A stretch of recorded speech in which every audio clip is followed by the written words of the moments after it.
Hello, Luke here. I would just like to take a moment to disclose upfront that we sometimes talk about sensitive topics in our podcasts, and in fairness to our audience, we will try our best to put specific warnings in the descriptions of each episode.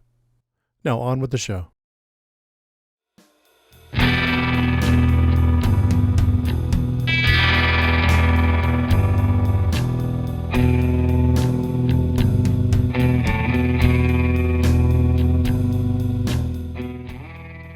It's just one of those days where you put on some makeup, every venue's fucked, East Berlin sucks. You don't really know why, but you want to justify ripping Yitzy's passport up. It's all about the Hedwig she said bullshit. I think they better quit stalking that twink, or they'll be dealing with a heart sink. And yes, that was Brick Stuff by Limp Bizkit. That's almost not allowed. I was gonna talking about what he said, she said. I realized what you're doing, and I was going to disqualify you. I'm just going to edit yours out. And I think a Limp Bizkit reference, honestly, just adds spice to anything. You know. I was going to say also, I feel like it's on brand because I feel like a Limp Bizkit can't be any bigger than an inch. No, I don't think so. We're still referencing Fred Durst, and I just want to. It makes Flaccid cookie. Frederick Durstless. Mr. Durst. A rap rock divided against itself cannot stand. Welcome to the Nostalgia Killers podcast, where we revisit films from our youth to see if they still hold up or should be inserted into the great DVD player in the sky. I'm Luc Londe, joined once again as usual by Chuck Starzenski. Hello, it is I. And our special guest, Julia Kaplan. Oh, hey guys. What's up? Thank you for joining us. I'm so we know you're very excited about. Yeah, obviously, because we watched all over you. Hedwig and the Angry Inch. Ladies and gentlemen, whether you like it or not. Ow! Hedwig! Don't you know me, Kansas City? I'm the new Berlin Wall. Try and tear me down. How did some slip of a girly boy become the internationally ignored song stylist barely standing before you? Damn, I can't believe you're not a girl. Looks like we got some sugar daddies in the house. You could give me a cavity, honey. Now you're interested, huh? Inch, not itch. Intrigued? It is clear that I must find my other half. But is it a he or a she? Can two people actually become one? The dark turns and noise of this wicked little town. One day in the late mid-80s, I was in my early late 20s. I never knew that woman before that night, and I never knew she wasn't a woman. I've got a sweet tooth. Songs exploded out of us. We were outgrossing monster trucks in Wichita. When it comes to huge openings, a lot of people think of me. I had tried singing once, and they threw tomatoes. So after the show, I had a nice salad. Thank you, ladies and gentlemen. Thank you, both of you. Did you put a bra in a dryer? Yes. How many times do I have to tell you? You don't put a bra in a dryer! It warps! Okay, everybody. I put on some makeup. Suddenly I'm this punk rock star. And I ain't I'm never turning back. Hey boy, take a walk on the wild side. Hedwig and the Angry Inch. When I think about all the people I have come upon in my travels, I have to think about the people who have come upon me.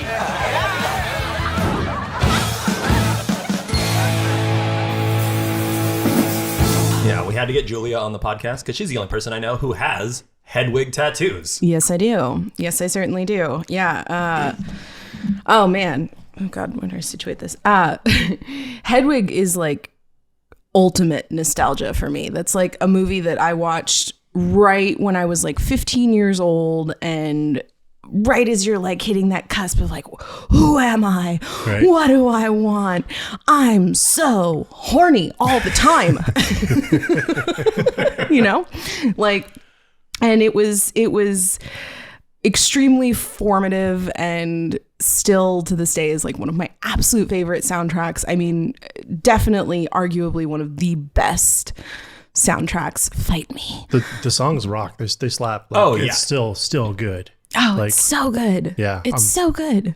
Like rewatching it, I was rocking out again. Like just easy. Like it's masterful. Yeah, It I mean, obviously it was a stage show before, but the fact that it's not just like a rock opera written by a glam rock band blows my mind. Yeah. It is like, it literally, like you see all the references so clearly, and but they don't come off as being, chintzy or tacky. It's very intentional, and it's something that you would just be like, if you found it, in a bin at a record store, you'd think you'd just hit, gold. Mm-hmm. Which is what happened to me, because I just rented it randomly on Netflix around when DVDs were sent through the mail and stuff, even back then, and I was just blown away by this. I didn't know what to expect, and I just fell in love with it right away. It's just the best musical I've ever seen. Like, if you can call it a musical. It's on the level of Spinal Tap for me. Like the comedy, the rock, like it's just good. Yeah. And it's a story with heart. Like you can't deny how much heart is in this. Yeah. It's like one of those rare musicals where the music can kind of exist completely outside of the context of the musical and still be just as amazing, just as fantastic. And the story can exist without the music. Mm-hmm. And be just as amazing and just as fantastic. And my favorite part is that all of the music is motivated. Yeah. It's not just people singing for no reason. It's like the exposition is coming through in the music, which is good. And it's just, yeah. Yeah, so I think I'd call this more of a rock opera than a musical, because sure. musicals are usually like, we're going to the mountain because that's Very where Merman. Daddy is, and we need to visit Daddy on the mountain. And this is like, no, this is just a song that has context. Yeah. Yep. But yeah, speaking of nostalgia, I must have been like 17 or so when I first saw this. I stumbled on it, much like you. I stumbled on it at my local video store. I remember the cover caught my eye. The VHS DVD cover is like gorgeous. It's like holographic and embossed. And also, there's just like a super hot babe on there. So yeah, good job, John Cameron Mitchell. Yeah. You tricked me. I definitely like saw it and was like, oh, what's this? Beautiful lady. Yeah, I was like, what's this hot babe singing?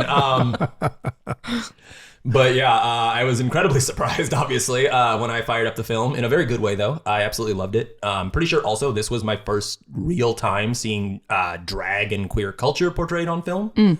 Like, aside from just kind of semi-mean-spirited, like, cross-dressing comedies of, like, the 80s and 90s. Right. Yeah.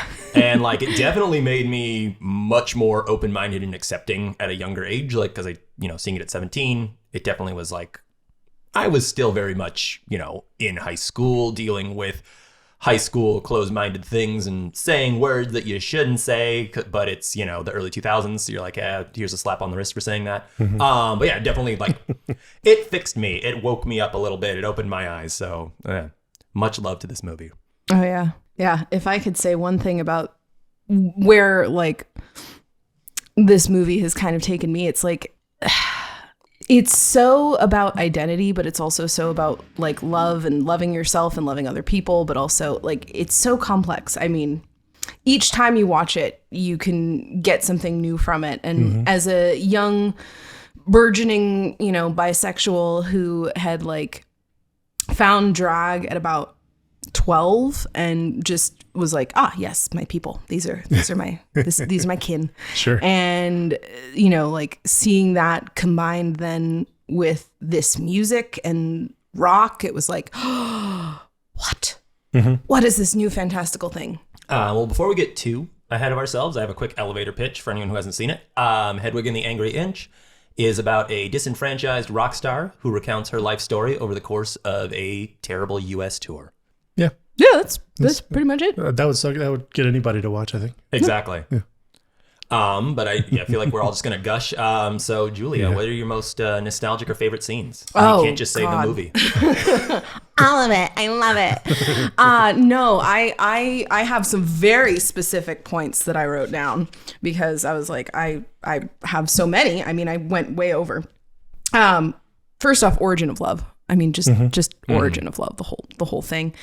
I mean, the animation itself, absolutely stunningly fantastic. All the animation in the movie was done by a woman named Emily Hubley. I hope that I'm pronouncing that correctly. But apparently she'd only ever done like really, really small scale personal projects before this. And I don't know, I think it was just such a wonderful choice to go with someone who would end up being so like sensitive and creative and very like, I don't know, there's an intentional childlike quality to it that I absolutely love. There's, just the whole song itself, which is amazing. I could gush about it for ages, but I would also say when she's got her head in the oven, when Hedwig, then Hansel has his head in the oven and is listening to rock and roll. I mean, just classic. Bishop in a turtleneck. So, of all the tackiness of the purposeful tackiness in the movie, that's the most tasteful thing done. I think it's so good. It's funny and it's perfect. It's like that's one of the most beautiful things about like kind of drag culture in general is it is like a beautiful tackiness. Oh yeah, is just kind of it's purposeful. Yeah. It's purposeful. It's done with intent. Yeah. it's like it's always there's always a tongue firmly planted in your cheek and always that kind of little giggle at the end. But the last one I had was a very particular line: the bra in the dryer, it warps. Because I had that exact same conversation like 4 or 5 times as a teenager, living with parents who I was the oldest kid and they'd never had someone with tits before, so it was like okay, gotta figure out how to do this. So there was definitely a lot of times quoting that particular line in laundry. Oh yeah, this movie taught me that. I can proudly say I've only dried a bra a couple times for partners where I'm like, oh, and I understand what a cardinal sin it is when I've done it. And it's like I'll be at the laundromat folding stuff and be like, oh fuck, that went through. Yeah. Can't put a bra in the dryer. Right before that happens in the movie, the other bandmates are testing a bottle of bleach by smelling it and then tasting it. I didn't catch that. It's right in the background. Everything, there's layers. Every scene has so many great layers. God. Oh yeah, this movie's deeper than a Simpsons episode. Really well done. Like background comedy and everything. Yeah, seriously, you can see something new every single time. You watch it every single time. The last thing I wrote down was, of course, the final scene, the big, finale with Hedwig stumbling through the alleyway. Yeah, I have that down too. Just like, I mean, what else is there to say? It's for people who haven't been through film school, it's a film school. I mean, not to put it down, but like it's a very film school way of symbolizing rebirth. Yeah. Out the canal and like naked into the world. But ironically, not studied much in film school. Like this movie. Oh, no joke. The only thing that makes me mad about this movie, which I mean, I've got a couple nitpicks we'll get into in a little bit. But one of the only things that makes me mad about this movie is that it's like, dude, I went to film school. I took like so many classes on film form and like all this kind of stuff, and no one talks about this movie. Not even like a cheeky little little reference to it or anything. It's just, yep, we don't talk about this one. Yeah. Also, one of my favorite scenes, just the end. Like I recognized it for its form, its masterful, performance when I first watched the movie, even before I studied film and all this stuff. So it was like, it's just really well made. At the end of the day, it's just a good movie. Yeah. How about you, Chuck? Yeah, some scenes we didn't touch on just because everything I ditto to everything you just said. But Wig in a Box is, I think, my favorite, not my favorite song in the movie, but my favorite musical number.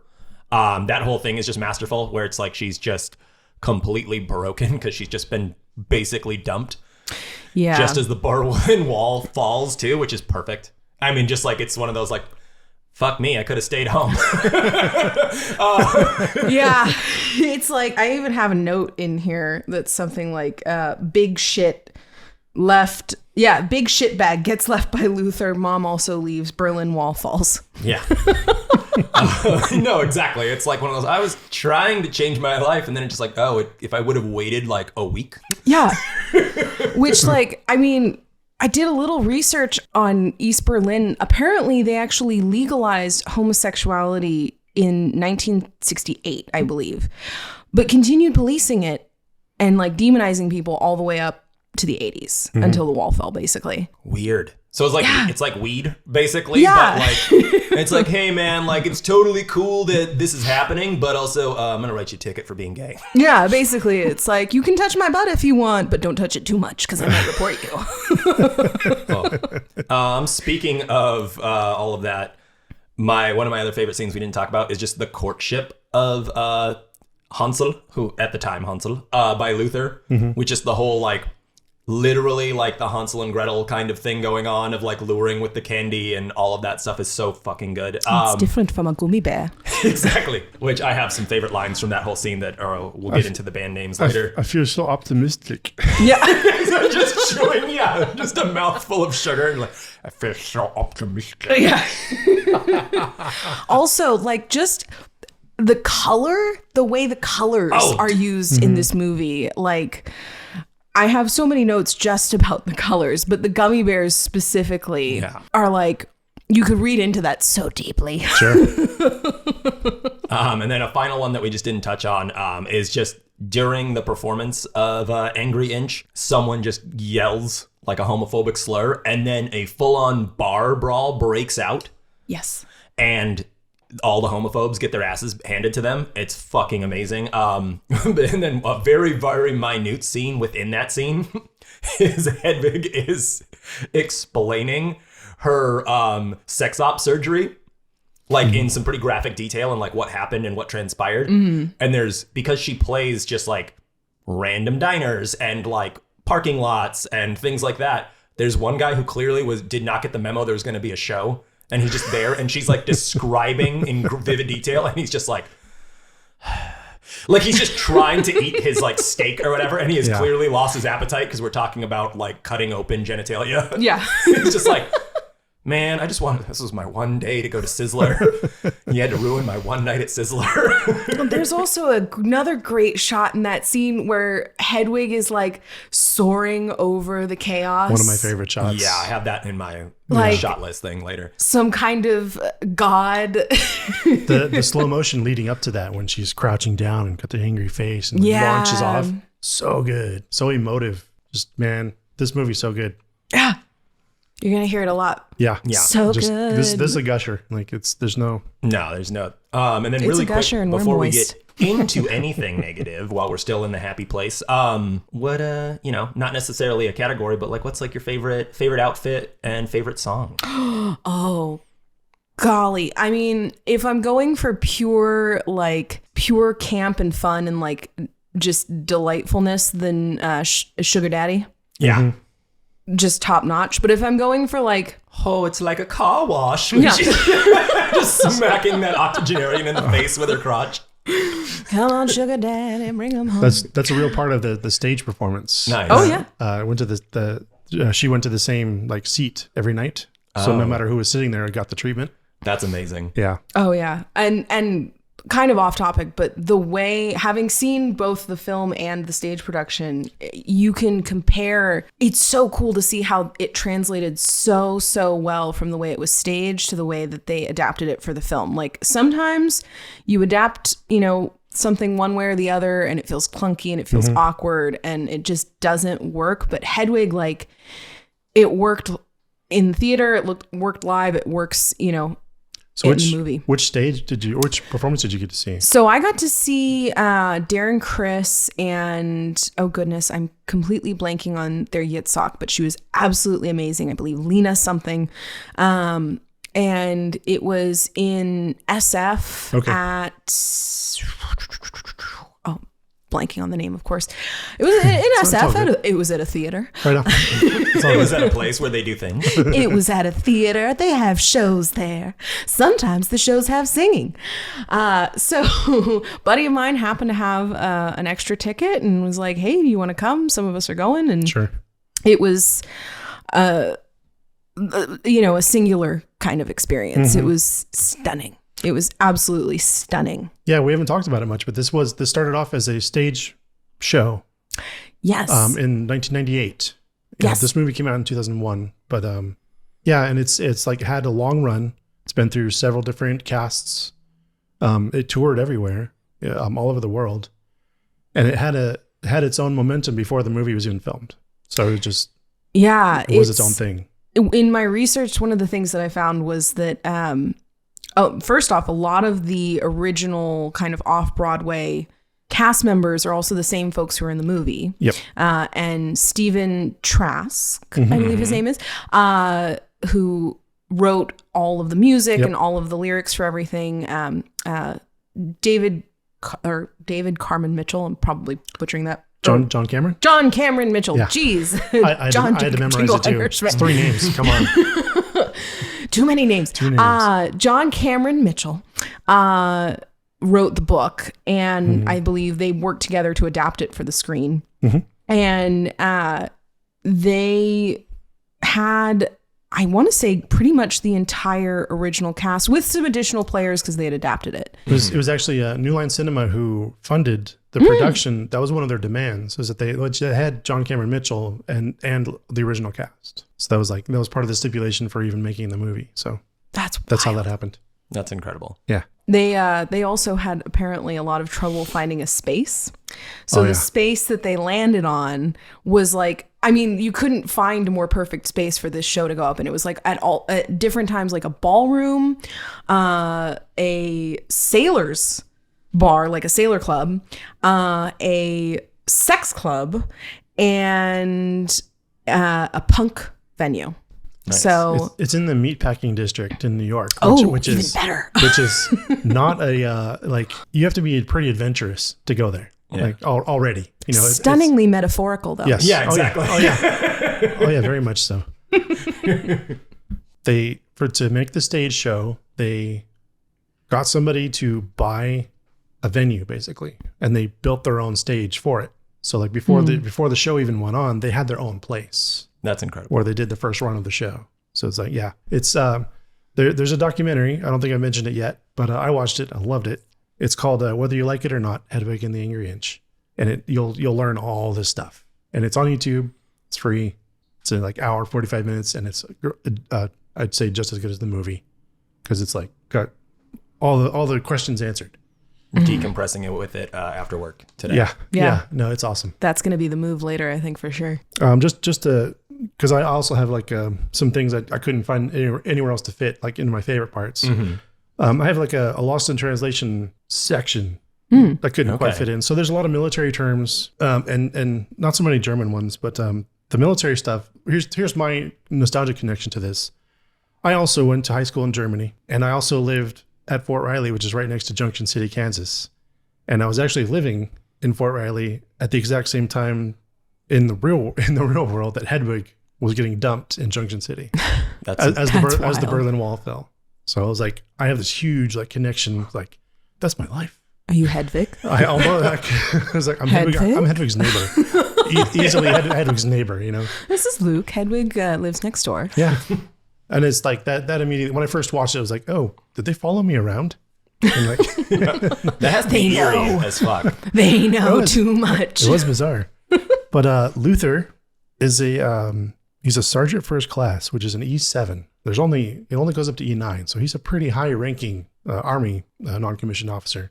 So he has a lot of power, which comes across, not to spoil the film, but Luther seduces Hedwig, convinces Hansel to get a sex change in order to get married so they can move back to the States. But it's like, and Luther's not in the film that long, but he has like this huge power dynamic. So it's like, and like, if you don't know the military insignia, like you wouldn't guess he's like a high ranking person. So that's one thing.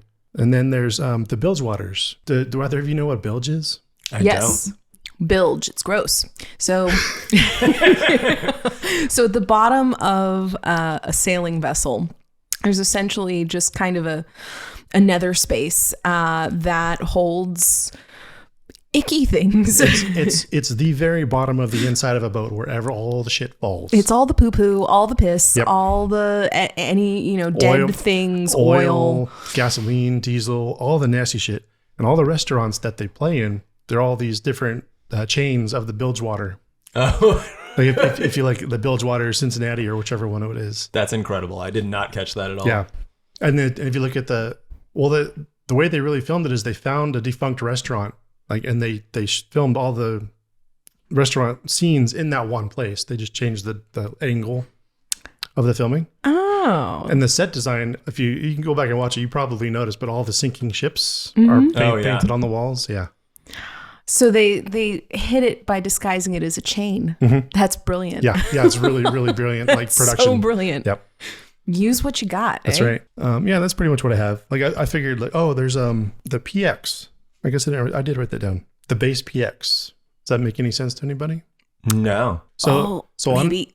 on a military base, the place you go to buy things like a Walmart is called a personal exchange or PX or BX or base exchange. Like they change the names all the time, but that's like It's like a little 5 and dime.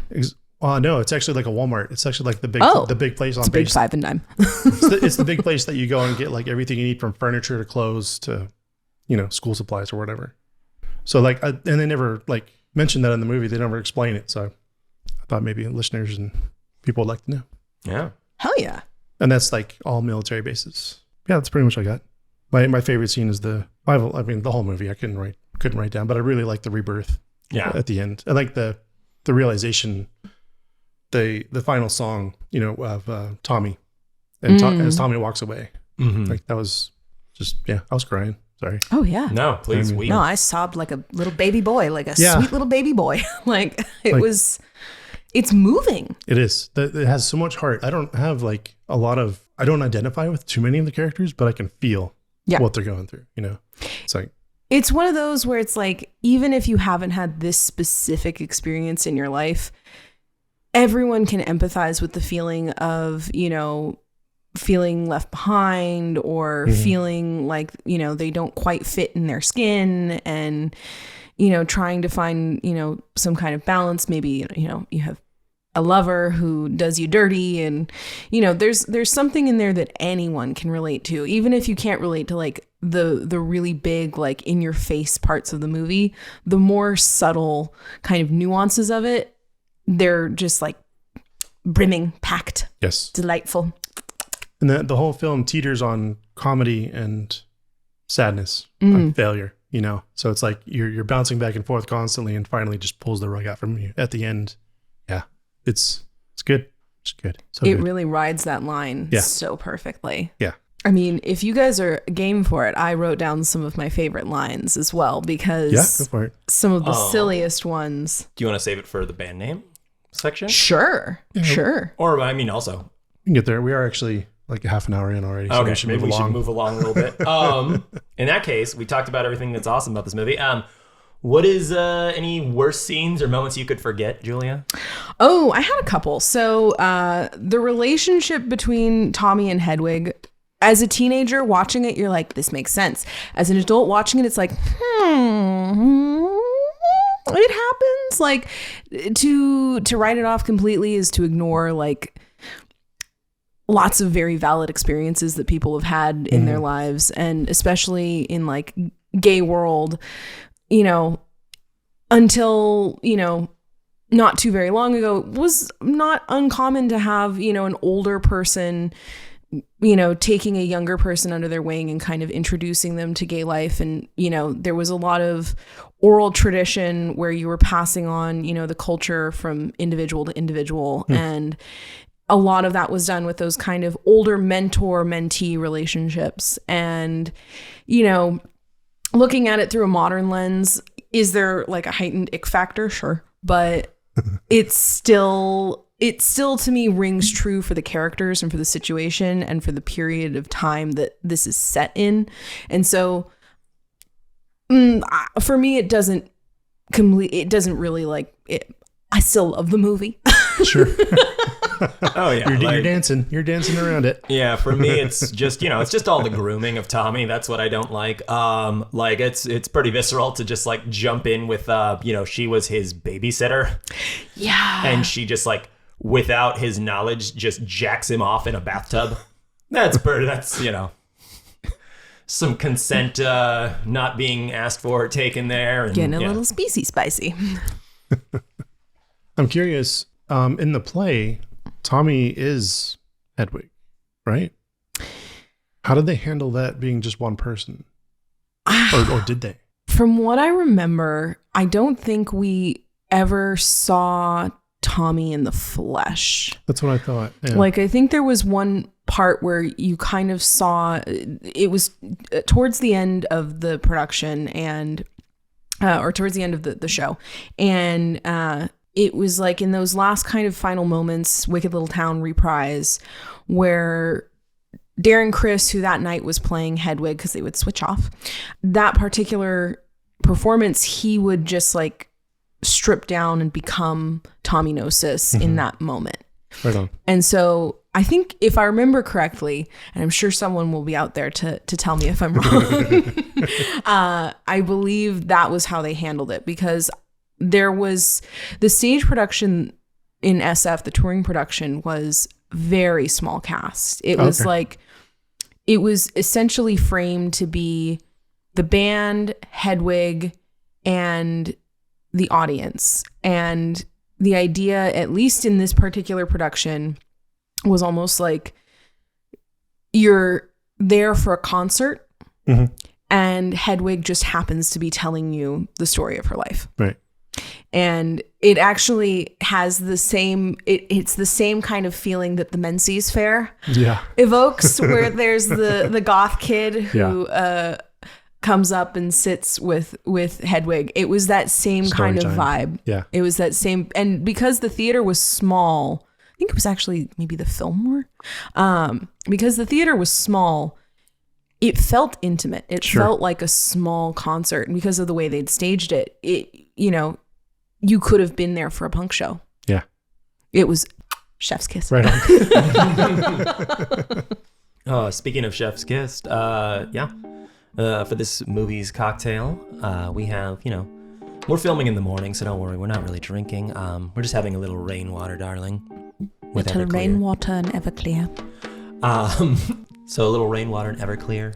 We have 2 drops of rose water, just to give it a little Is that what that is? kiss. I was wondering what that little subtle sweetness is. I was like, that's not what Everclear tastes like. 1.5 ounces of very high proof vodka and sparkling spring water. Serve the ingredients over ice as you lust over your teenage muse.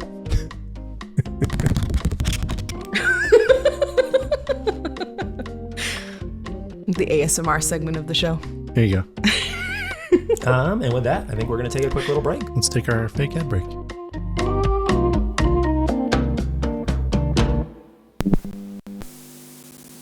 All right, we're back for Act 2, The Evidence Board. Ooh, evidence board. The trivia, making of, behind the scenes, casting, etc., etc. Released in 2001. This movie cost $6 million to make. Sadly, it only raked in $3.6 million. I'd love to point out that it premiered at Sundance, and it won 2 awards and got nominated for another one. So it won Best Director, and it won the Audience Award, and it got nominated for the Grand Jury Prize, all for John Cameron Mitchell directing. Yeah, it was nominated for like some obscene number of awards as well. It was a hit at Sundance. It was the thing to see. Like, so despite its 3 million intake. Oh yeah, it's a commercial flop, but it's like a cult favorite and just like a fan favorite through and through. Yeah.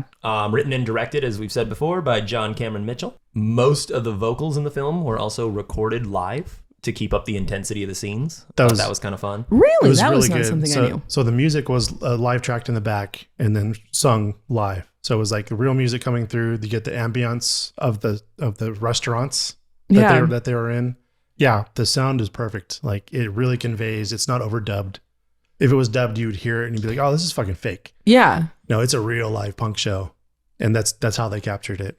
That actually explains a lot, because it's so there are discrepancies between the actual recording and the movie, and quite frankly, I love the recording, but the movie, it's better. It's better.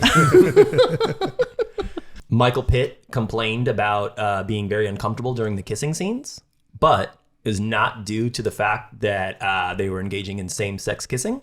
It was about the kissing itself, because John Cameron Mitchell was constantly regrowing stubble throughout the filming, and then because Hedwig has to have her face on, Mitchell would be in full makeup the entire time. And so it would just be like slowly protruding underneath. So they would literally just have to like kind of spot shave and spot wipe. Like just like, okay, we're going to take a little chunk of makeup off here, shave the chin, quick, put the makeup back on. We got to roll, baby. They talked about it in the documentary. They didn't even take the makeup off. Yeah, that's what I found. Just shaving they over literally it. through the like, makeup and then touch up. And yeah, then go. like just shaving over. And I mean, that's... If you've ever met a drag queen, which I've only met a few, I've only had the privilege, but beards are a thing. If you're doing a couple shows in a day, or in this case, if you're filming all day long, you might take some of my favorites talk about taking, cheeky drag showers where you leave the whole face on, you tie up the hair, and you get in the shower and you wash all the sweat off. It's a lot of work to put yourself up. I mean, it's like, you got to take the lesser of two, evils or whatever. Like you gotta. It's a brilliant, masterful art form, but my goodness, is it physically uncomfortable? And that's one of the reasons I respect it so much, because like the work that goes into it, it is an art. Like it takes craftsmanship. Yes. To do. Like it's a thing.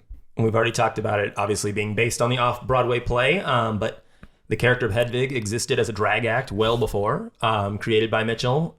So Hedwig is cited actually as being one of the first drag show characters ever to incorporate a full fictitious backstory and live band into their act. Mm-hmm. They started at a club where they were having real punk shows with drag acts doing covers. And Hedwig was like the brainchild of John Cameron Mitchell and Stephen Trask. Right. And they wanted to do something different with it. They wanted to actually have original music and a story with it.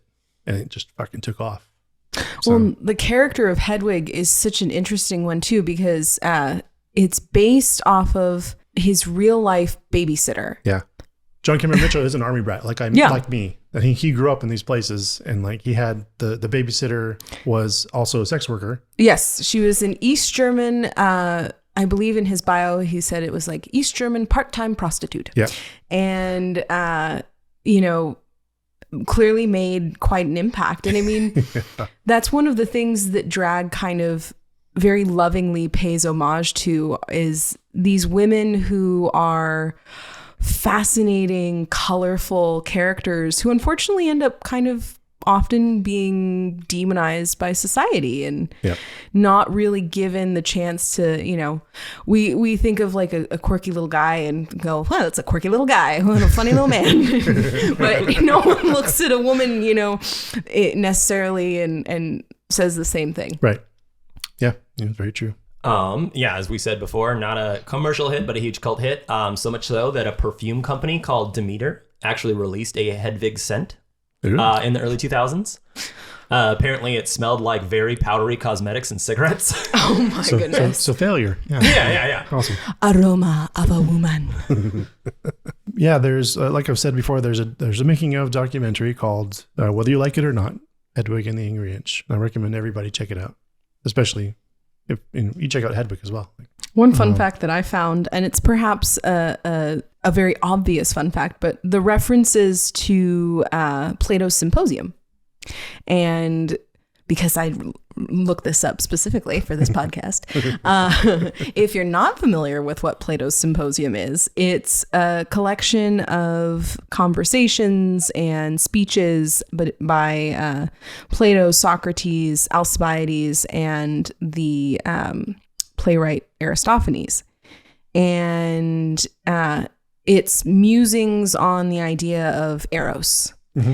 And love, and origin of love specifically draws from a very particular speech in the symposium where I believe it's Plato discusses the origins of love and the origins of mankind. And of course Cyrus doesn't feature but it draws really heavily from that kind of Greek philosophy, and I mean it certainly adds to the layers of the film. Yes. For cast we have John Cameron Mitchell, who also directed which is insane. That's you must hate yourself. Oh yeah. to on top of being in drag, in makeup, to do a take, step off to watch that take to make sure you got it for however long they filmed this thing. That's insanity. And like during the documentary, you can see him kind of wither and like. No wonder his start beard to- was growing start back in. to die. Yeah. Yeah, this movie's so like just technically speaking, like it's a fucking powerhouse. So yeah, like I can't imagine directing it not being on camera. But yeah, I guess that adds an insane layer to it, knowing that it's like, oh no, Hedwig is the one planning out these super complicated fucking shots and like making these editing notes and like, yeah, I don't get it.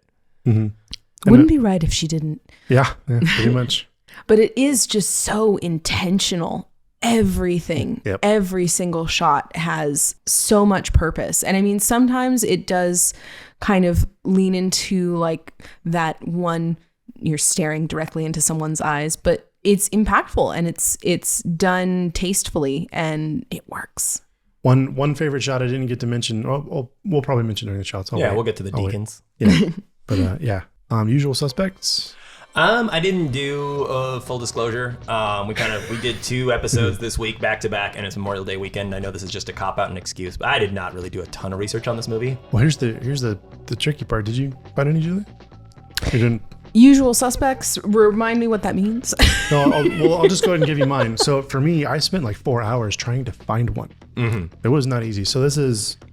This is cameos.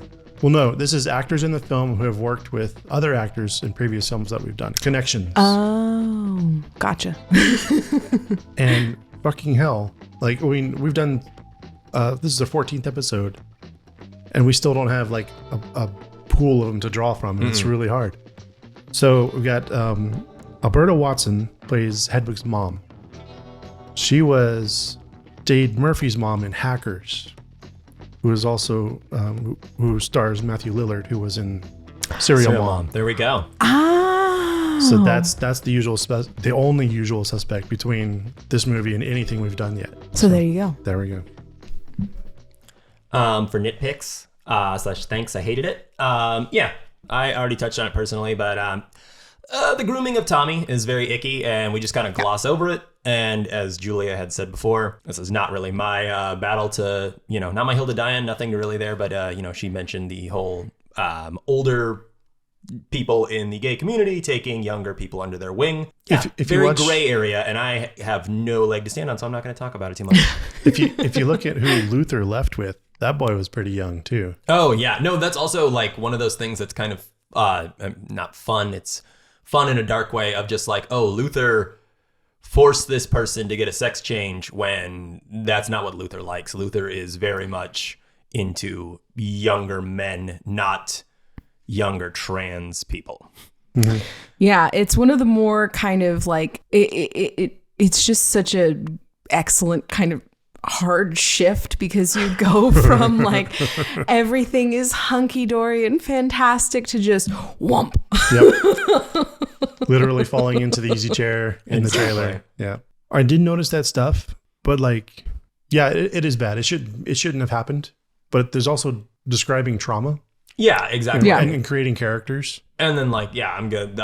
Part of this will tie into my hot take later. Okay. So yeah. Right on. Yeah, I think in a similar vein, the relationship between Yitzhak and Hedwig, that was kind of one of my few nitpicks, was like this It's very abusive. is very abusive. Yeah. It's like shockingly abusive. Yeah. And you do get resolution at the end that, I don't think really clears everything up, but it certainly is like, okay, this is a start. Yeah. That was probably one of the things that shocked me the most on this rewatch, was like, oh wow, this is not like cute fun, like I'm like, And it was still about Hedwig. Yeah. At the end, it was about when Hedwig starts to let go. It's like, she is awful to him. Yeah. It was never Yitzhak's. There's Yitzhak When- is the saddest sad boy in the whole world. Bless his heart. Also, you've got to be that's a movie we should do too. Just real quick non sequitur on Yitzhak. You've got to be so down. You've got to be such a beaten horse to see a cruise ship rendition of Rent as your golden ticket out. Going to Guam. I'm going to Guam. Exactly. I'm getting out and I'm going to Guam and you can't stop me. This is so bad. I want to perform the same show for 18 hours a day on a boat in the Caribbean sun. For like 6 months or something. Yeah, it was. exactly. Yeah. And one interesting fun fact I found about Yitzhak is that I guess the original idea with the character was that he was supposed to be read as a cisgender man. Like, he's just supposed to be a dude, but they've always had the character played by a woman to just be like, fuck it, why not? And so nowadays you could absolutely read that character as a trans man who just happens to enjoy doing drag, or you can read it as a cisgender man who loves drag, who happens to be played by a woman. I think it goes into their metaphor. You said it earlier, two ships passing. Yeah. So as Hedwig goes one way, Yitzhak goes the other. Yeah. And it's like the actual shift when they... Well, and that was one of my notes too, is that a lot of Yitzhak and Hedwig's relationship mirrors Hedwig and Luther's relationship. Yeah, the power shift changed. Yeah. Hedwig had power over somebody. And, you know, a lot of the abuses of that power, I think, are also echoed. Yep. And in that way, you know, it's, again, kind of justified by the character going through the journey that they're going through. But at the same time, on the rewatch is kind of like, it's a big ball of ick. It's just it's transitive trauma. Factor is strong with this one. Like, oh boy. Oh dear. Oh dear, oh my. I think it's about time for another ad break. All right. All right. We'll see y'all in just a second. Cut that part out.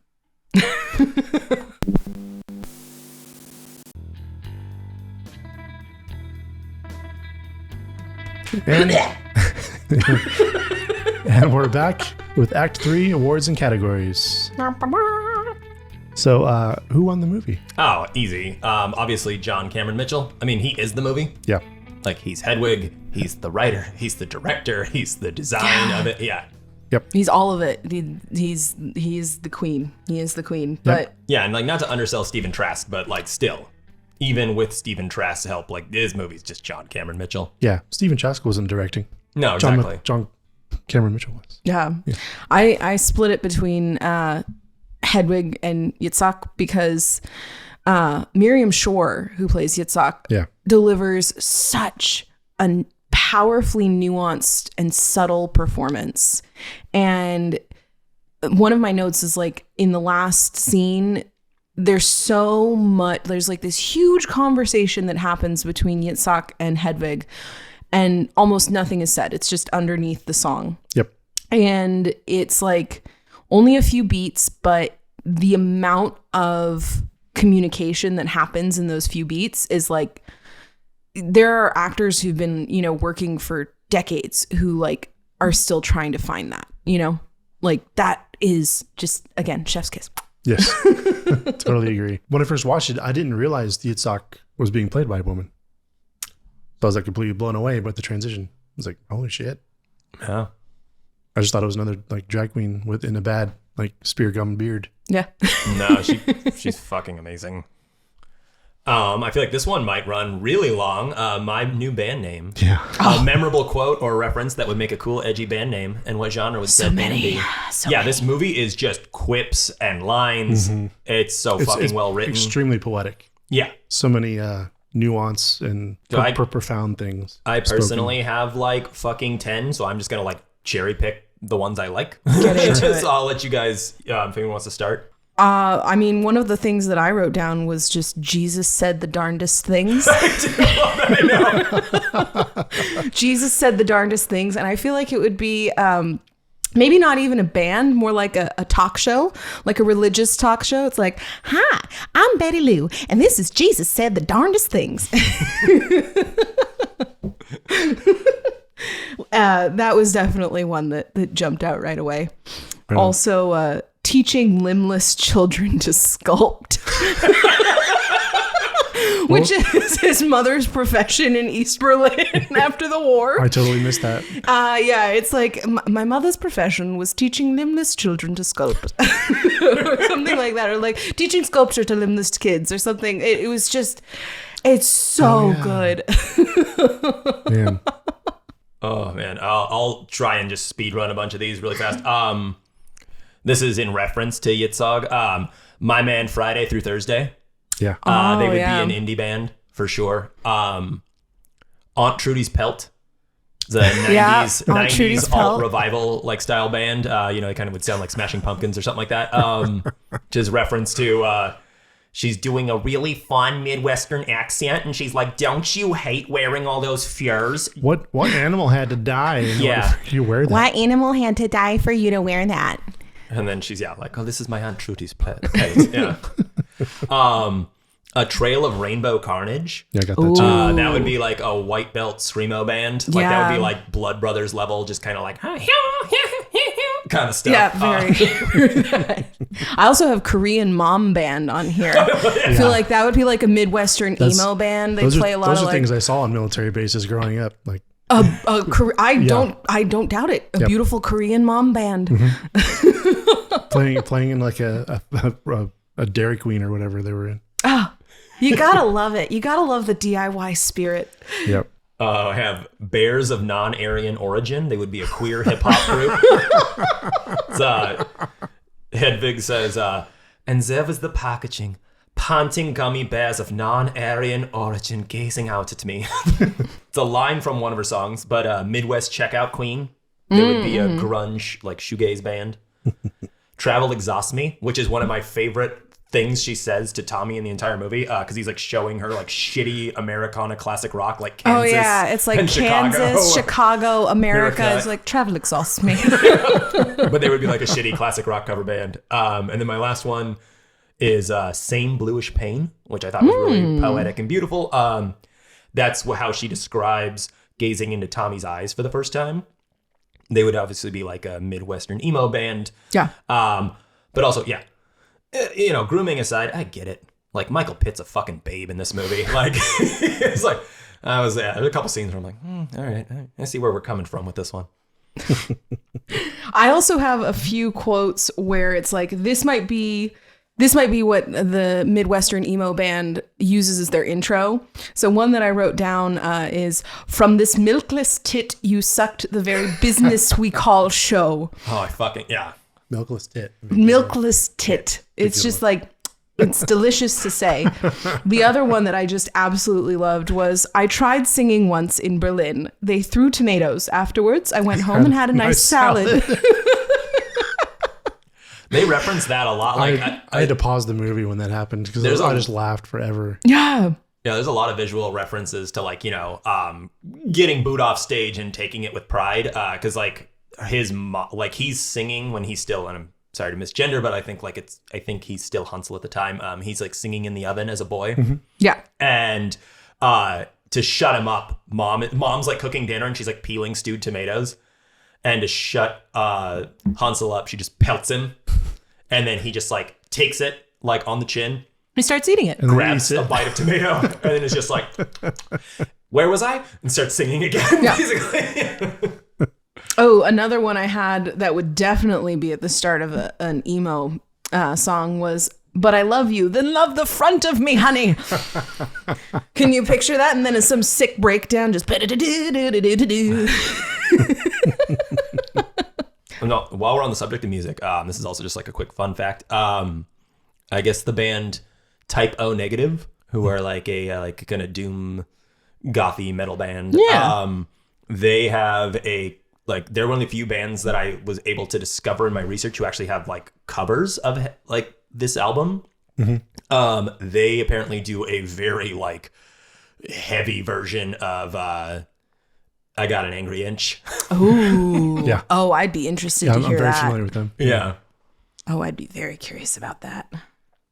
I did have one person who did a poop who's not aged well from this movie. Oh, you got it canceled? You got it? I got it canceled, boy. Poor little Michael Pitt. Oh, no. Yeah, little Michael Pitt, baby boy. Unfortunately had a bit of a run-in with the law in 2022.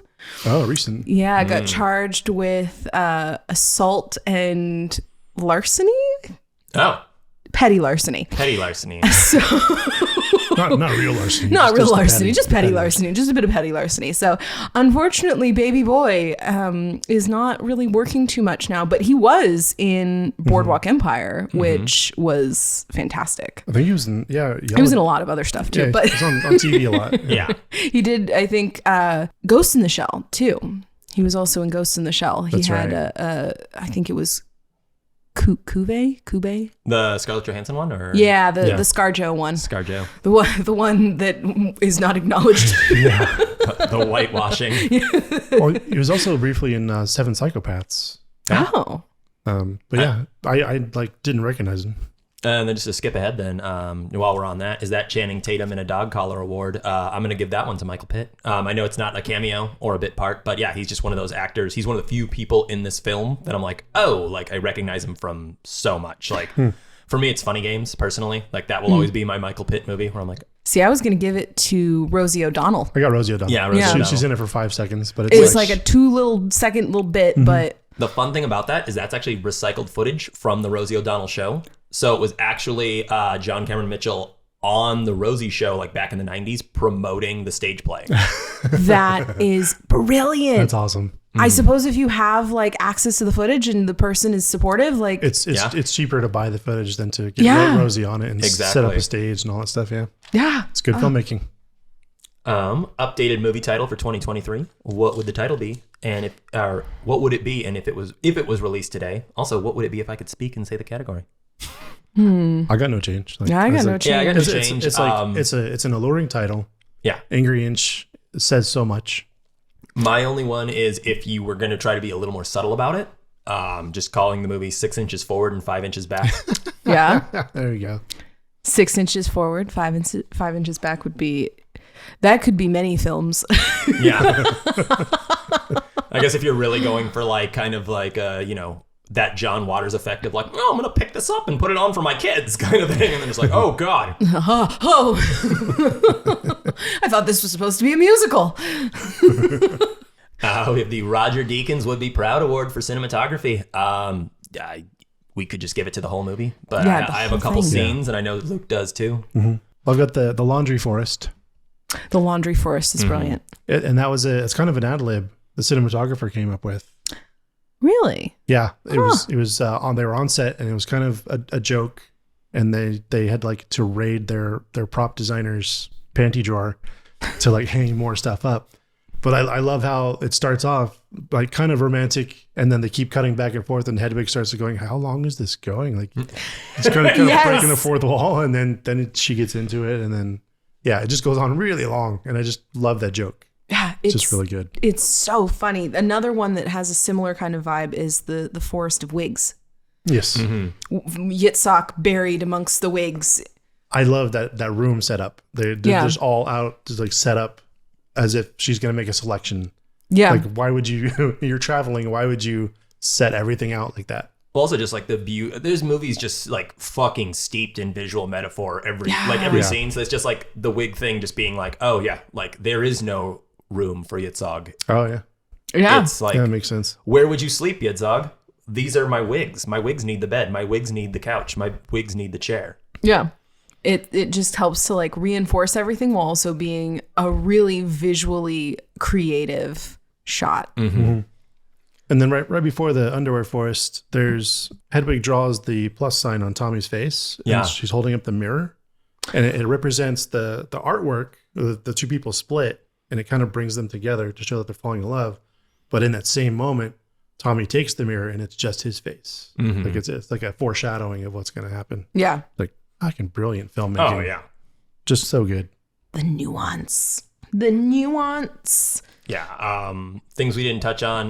Yeah. I mean, we touched on earlier, but just to kind of reiterate, like the fucking spinning camera while Hedwig is in the oven. The oven story time is brilliant. Yeah. Like, Hedwig's stage diving over the bar fight, we already mentioned, but yeah, it's a fucking contre-plonge double dolly shot. Like that is such a like, Try saying that 5 times fast. I know, that's such a specific, like not talking about vision, that's such a specific thing to fucking set up. yep. And then there's also one of my favorite moments in the film, as far as like just camera work and whatnot. There's a reverse dolly when Hedwig and Tommy start to kiss. And then it cuts to an extremely processed, stark wide shot when Tommy acknowledges Hedwig's missing genitalia. Like Hedwig reaches down towards the crotch area, Tommy reaches down to Hedwig's crotch area, and then we just cut from this beautiful, color corrected, amazing, so much thought and detail put into the shot, and then just hard shifts. Hard shift to this is some raw footage of just the ugly set. Back to the trailer. Yeah. And it just so perfectly captures, again, going back to the idea of there's something in this movie for everyone, even if you don't directly relate to the main characters. Everyone has had that experience where you're making out with someone, it's getting real frisky, it's getting real spicy, and then someone farts or someone does something and you're just young enough or just awkward enough or you haven't been together long enough, or someone calls out a name that they shouldn't have or something, and roommate comes home, whatever the thing is, and then it's just everything comes to a screeching, grinding halt. Yep. And never goes back. So I think that's another one of those where it's anyone can relate to that, but also from a filmmaking perspective, just it's so crisp and so clean, the transition. It's it works so well. Yeah. We have the it's a sailboat award. What are the themes or bigger messages that the director's trying to convey? We've talked about it a lot already, but personally, I think the biggest thing to take away from this movie is you can't love anyone else until you love yourself. And also, often what we despise about our partners is really just a toxic projection of our own faults and insecurities. And just seeing Hedwig's self-realization during it's not wordless, there's music, obviously, but it's wordless as far as actual dialogue motivating the plot. Watching Hedwig's self-realization that she has actually become the Tommy Gnosis / Luther to Yitzhak, and she is... Yitzhak. Yitzhak is his younger brother, and he plays for Da Bears. Werner Yitzhak. So Yitzhak, sorry. Seeing them kind of having Hedwig have that realization that it's just I am everything that I hate in the men who have hurt me throughout my life. And then, she literally passes the torch of the wig to Yitzhak and is hey, this is way too little too late, but have this. I'm sorry for being the worst person in the world. Sorry for being a big old butt face. Yeah. A lot. Yeah. I mean, just to kind of even add on top of that, one of the things that I took away from this particular rewatch as well, because again, every time you get something new, was that there one thing that was kind of lost on me in my previous watches was the final animation and how you have the two kind of halves of the whole, and then one half consumes the other half and it becomes the whole face. And I think as an adult rewatching this, having seen it when I was 15 and gone it's about love and identity and all that stuff, it is, but also, finding that within yourself, and that sometimes if you spend too long searching for those bits in another person that are supposed to complete you, that you can ignore parts of yourself that you could have been depending on the whole time, and that you could have been, utilizing and leaning on the whole time. And I think it's as much about finding a partner that complements you and, being able to express your identity as it is about finding something within yourself that is complementary and grounding and learning how to integrate the two halves of yourself or the multiple halves of yourself into a whole. I mean, in Jungian psychology, they would call it, No, it's almost it upsets me this movie isn't studied more in film school, because it is there's so much fucking going on. It's yeah, even from a literary perspective, you could take this apart metaphor by metaphor and have a whole dissertation waiting for you at the end. It's so rich with symbols, and part of that is, the literal art that they so masterfully included in. It was honestly one of the things that I genuinely missed about the stage production, is that you kind of need the art. You kind of you miss the animations and the childlike quality that it gives to it, and the innocence and the kind of naivete that it has, and it's so like, it's stunning. There's no other word for it. It's a stunning film. You got its issues, but Sure. it wouldn't be perhaps as stunning if it didn't have something that made it imperfect, like Hedwig herself. It's all come full circle. We have the Hans Gruber Death Fall Award awarded to villains with satisfying death scenes. And you know what? I'm going to go on a limb here. I'm just going to, grasp at them straws. I think this movie does have a Hans Gruber Award. It's the death of Hedwig's ego. Yes. Because, when Hedwig, kind of realizes, oh, there is more to this than just my side of the story and just who I am. And they lean into it as a death. It's, I think the words that I have written down are Hedwig dissolves. Yeah. Hedwig dissolves. And it's, you can kind of see it. It's like this persona just breaks down, and it is a death in a way. Yep. Controversial hot takes, anyone? What would make someone rewatch this with a different point of view? I mean, I think just growing up, being older, having more life experiences. I mean, even just speaking for myself on this rewatch, I keep saying it, but I found something totally new in each of the things that, were still familiar and nostalgic and lovely. And so it was through the lens of someone who's had more experiences, who's had more opportunities to kind of go out and get hurt and get back up and, make mistakes and make choices that are perhaps questionable. What are you talking about? Well, me? Who? As you get older and as you kind of find yourself more, there's always new things to take away from this. And that's probably, I guess, my 10 cents on it. I just wrote down "Take me." Yeah.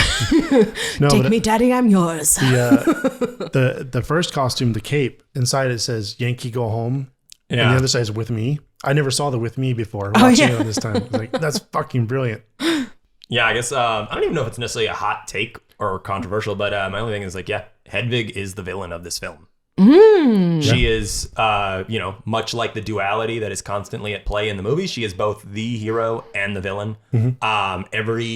Pretty much, I mean, aside from getting shortchanged by Luther and things like that, she likes to turn that blade on herself and others. But then again, and that's kind of what I was going to say too, is earlier I was I'm going to put a pin in that. I feel like a lot of, aside from grooming stuff aside, I think a lot of any kind of terrible things in this film that you could, I don't want to write them off, but it's just oh no, that is part of her character arc, and that is part of her growth, and that is part of the toxicity that is Hedwig for a good half the film. Well, and if you get real psychological with it, you could also say that, Tommy is safe in a way because he's young and he's malleable, and she can kind of shape him into the perfect person for her. And it kind of speaks to Hedwig's own youthful mentality in the sense that she's quite innocent when she initially leaves with Luther. I mean, you could even say that she's, quite naive, and the gummy bears are a pretty good example of that. But, it's almost like she's trying to, again, recreate her own experiences, but in a safe way where she's not getting hurt. But of course, deep irony. Is it time for another Spider-Man? Do we need a remake? If so, why? No. So it's funny. Apparently, John Cameron Mitchell is actually planning this as a trilogy. Oh, really? So I found only one article that mentioned it, but he said apparently that if he had his druthers, it would be a trilogy kind of spanning Hedwig's life, and it would also kind of span his life, and that this kind of second installment would be about middle age, and then the final installment in his mind would be when he's in his 70s. Wow. And on the one hand, I'm kind of like, don't fuck with perfection. Like, you know, we don't, it's like, stop. No, it's good. It's fine. If you're going to fuck, you're going to mess it up. Right. Like, don't put any more icing on it. But on the other you want to hand, make those wings out of wax, Icarus? Yeah. Look pretty. but on the other hand, I can see the desire to play with this character, especially because it is such a reflection of his kind of personal experiences and his own journey to self-acceptance and to, you know, self-love and through, you know, and sexual healing. And, you know, so I can see from a writer, creator, artist perspective why you would want to move it on. From a fan perspective, it's like, no, stop, don't touch. I'm a little bit the opposite. As a fan, I look at the competence in this writing and directing, and I think future, you know, sequels would do really good. If as long as it's the same people making it, yeah, I think so. Yeah, that's a good point. As long as, you know, if it ain't broke. There's people who obviously put a lot of thought into what they make, why they make it. So it's not like they would be flippant about a sequel, and it wouldn't be a money grab because they obviously don't care about the money. So. Well, and especially to hear, at least in that little snippet of an article that I found, it seemed like it was a project that, again, really reflects his own personal growth over time. So I could see that as he has become a more, you know, nuanced and grown and whatever, adult ass man, big boy, big old boy, that he would, you know, have more subtleties and nuance, etc., to give to Hedwig and that character. So do it, John. Do it. Well, I feel like this is an easy one. Be Kind, Please Rewind award. Good or bad? Is it worth a rewatch? Yes. 1,000 times, yes. Yes. Yep. It's in my top 10 Like- favorite movies, That's in my I top think. 5. Yeah. Like Julia said, you're going to catch something new every time you watch it. Yeah. So it's like going to a worth bordello. it. You're going to get something new every single time. well. If you play your cards right.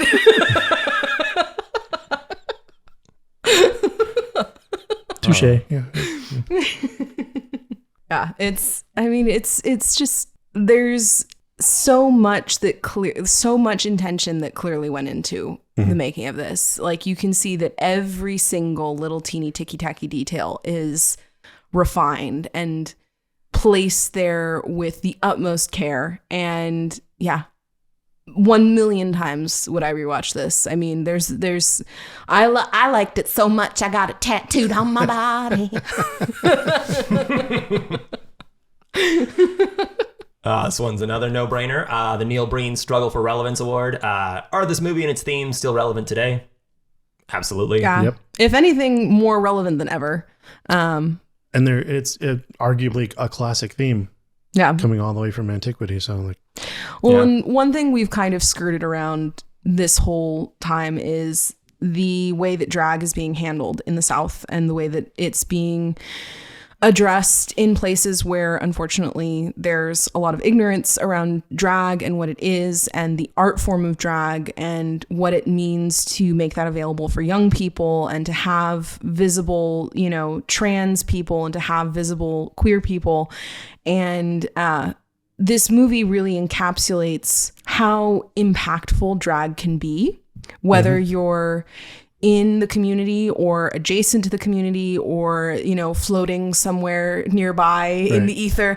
You know, drag as an art form has the power to change lives and change minds and is, you know, so integral to the experience and to the cultural identity of this community. And I mean, you know, to the point where some of the very first LGBTQIA plus ultra activists were drag queens and trans people. And unfortunately, these laws that have come into place in places like Tennessee ignore that part of the community and look at it for only the sexual elements, which of course, you know, not every drag queen has a sexual element to, you know, anything.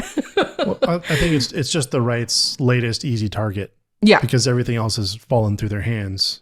So yeah, this is their last grasp, I think. Yeah. I mean, and ultimately, we know who's diddling the kids these days, and it's not the drag queens. I know if you dig deep enough, you find all of these people in drag at some point in their life. It's Yeah, latex, masks, etc., women's panties. just full on drag in a lot of cases. It's Calling girls on websites asking to sniff their butts. Just saying. But yeah, it is a very good point that we live in a very shitty time where all that stuff's happening. Fucking hell. So watch some Hedwig, do some fucking drag. I want to figure out how to like get Hedwig into their normal watch, like how to trick them into watching it. Like, Yeah. like sit them down Clockwork Orange style. Just force put them the through it. eyes open. Yeah. No, you're gonna see. Yeah. Look at all the colors. Look at all the sparkles. Take it, you bitch. We know you like it. We know you like the music. I can see your foot tapping. It's tapping, you bitch. Force them to boof some glitter while it's happening.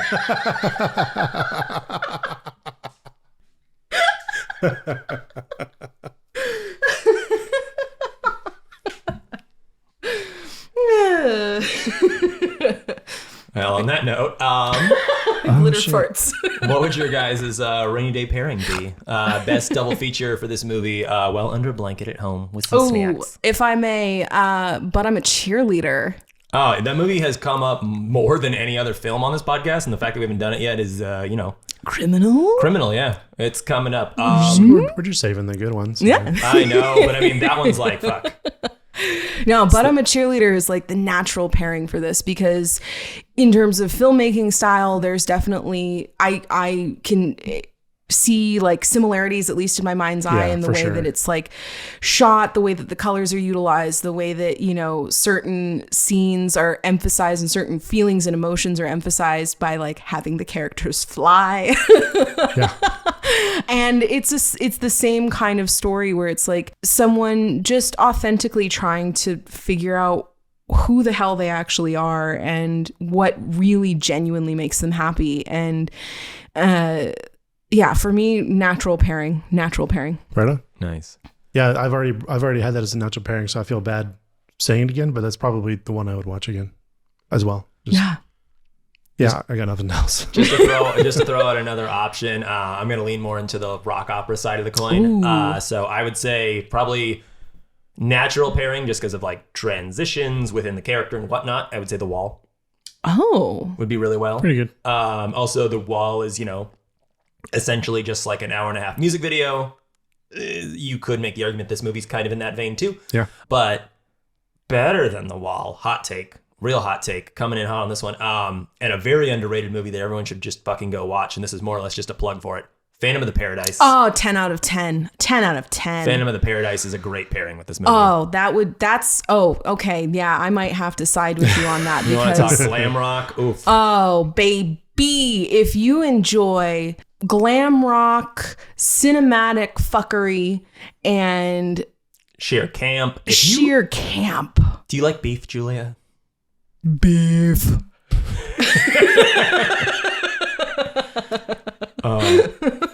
Which, speaking of recommendations, we got the Sonic Death Monkey Top 5, a made-up list with deep emotional or esoteric relevance to the subject of the film. This week, we are asking, what are your top 5 all-time movies adapted from the stage? Ooh, top 5 all-time movies adapted from the stage. Personal number 1, Funny Girl, starring Barbara Streisand. Right on. Also would have to say Jesus Christ Superstar. That one's fantastic. You're allowed to pick this one too. You are allowed to choose. Because I did. Yeah. That's actually my number one, was Hedwig. Yeah. And Hedwig. Definitely. Definitely Hedwig. Yeah, I would say, I don't even know if I have more than that. Oh, My Fair Lady is also a classic. But yeah, I'd say those are probably my tops. Right on. Nice. I tried to keep things interesting. Got a couple musicals and a few straight plays. So I said number 5. I'm going to be a very basic bitch here and just say Rocky Horror. Oh, yeah. That's great. I mean, there's definitely some things that probably don't hold up in that one. But yeah, it's for what it is. Classic. It gets danced to on a regular basis, like monthly for a good reason. Number 4 is, again, going to be a basic bitch here. Few Good Men. It's just, I didn't until researching this. I didn't realize that was a stage play before. Oh yeah, I have tried out for A Few Good Men a couple times and not gotten a role, so I am not that good of a man. You aren't that good of a man, apparently. You're just so-so. They're only asking for a few, so it's hard to get into. Exactly. It's only a few good men, a few so-so men. Yeah. A lot of mid men. That was Yeah, a my lot of play, very mids. Strong mids. Very mids. For number 3, I wanted to just throw out a weird one just because I like doing that. Killer Joe, which this is like have you seen Killer Joe? No. So Killer Joe is fucking odd. I don't know if I like this movie, but I really want to rewatch it because I want to find out if I do. It's Emil Hirsch and a bunch of other folks trying to hire a hitman to bump someone off. Again, haven't seen it in a while. I think it's like his mom or something like that. They hire Killer Joe, who is played by Matthew McConaughey, who is a southern fried sociopath. And there is whether the movie's good or not, there is one scene that is definitely worth your time that I will not spoil that happens near the end. And it's in both the play and the film. So seek it out. It's wild. Number 2, this one again, I'm going to go a little funky on this one. It's not really an exact play per se, but My Own Private Idaho, which is Gus Van Zant's interpretation of Henry IV. That's a classic. Yeah. So fucking good. Also ties in with this. This would, if you want to talk about like queer culture and stuff like that, it's a great movie. Yeah. My Private Idaho was one of, when I was like 13 or so, 13 to 14, I went on a huge binge of whatever queer movies I could find. And Hedwig was one of them. Priscilla, Queen of the Desert was one of them. And My Private Idaho, along with a German movie called Summerstorm, was another one of them. And it so kind of perfectly encapsulates growing up and just feeling different and being different and what that can mean. Sure. all that can do in your life. And then just to wrap up my list, because of course it's number 1, because fucking puppets. Number 1 is Little Shop of Horrors. Oh, I got that one too. Yeah, I just grew up with it. It's incredible. I don't have to gush about it too much. It's it's Little Shop of Horrors. Yeah. I'm not a huge stage person. Like I haven't seen too many plays. I'm a very uncultured freak. So swine. Yeah. Shame. But so pox on your house. My list is very pretentious. So I got number 5, Glengarry Glen Ross. Oh yeah. Just the film itself. I've never seen the play. I tried to put a list of plays that I've actually seen too, but the film is just amazing. The performances. See this watch? It's renowned. Yeah. 12 Angry Men, just a classic. Little Shop of Horrors. Oh yeah. Number 2, 1996, Romeo and Juliet. Oh, I knew this was. I thought this would be your number 1. I forgot about that one. That's honesty. a really good one. Hedwig's my number 1 because it's actually got music and stuff in it. But the Romeo and Juliet, the style of who did that one? I forget. But we can definitely do that on the show. That's so good. The DiCaprio one. I watched that one 1,000 times. Same. Yeah. And that's how I learned Shakespeare is from watching the movie. It's like when you do Shakespeare in any format, you inevitably end up watching that movie over and over and over again because it's just so good. It's just so good. I mean, obviously Shakespeare, but to see it done in a modern setting and done well. And anytime I make a mistake or I lose something, I do the I am forgetful. No matter how small it is, like I forget to buy something at the store. That brings us to our epilogue, ladies and germs. Verdict. I'm pretty sure it's very unanimous. We let it live. Yeah. Yeah. She stays. This is just this. Not just let it live. We champion this. Exactly. We parade her. Yes. Hold it up into the light that it deserves. We just walk around town like a raving lunatic, shaking people on the shoulders. Have you seen this movie? Watch Hedwig, you bitch.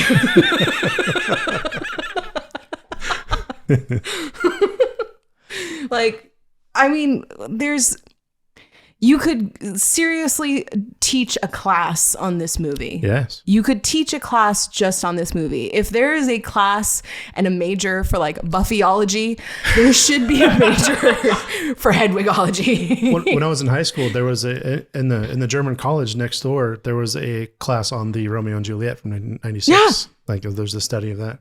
And then in the documentary for this, there's a woman they interview who's doing her PhD on Hedwig. Yeah. So it's like, yeah. Some wealthy professor out there, you know what to do. Yep. Start up a little program at your school and let the children watch Hedwig. Yeah. This should be a staple of any education. Yeah. For sure. I could go on about it for hours, but the best thing to say about it is just watch it. Yeah. Just watch it and experience watch it again. it. Yeah. Yeah. And watch it again and again and again. Yeah. Buy it. And again. Buy the Blu-ray. Buy it 15 times. There you go. Give John Cameron Mitchell all of your money. That's right. Do it now. Tell him to make many, many more. Do you have anything you want to promote or plug, Julia? Myself. No.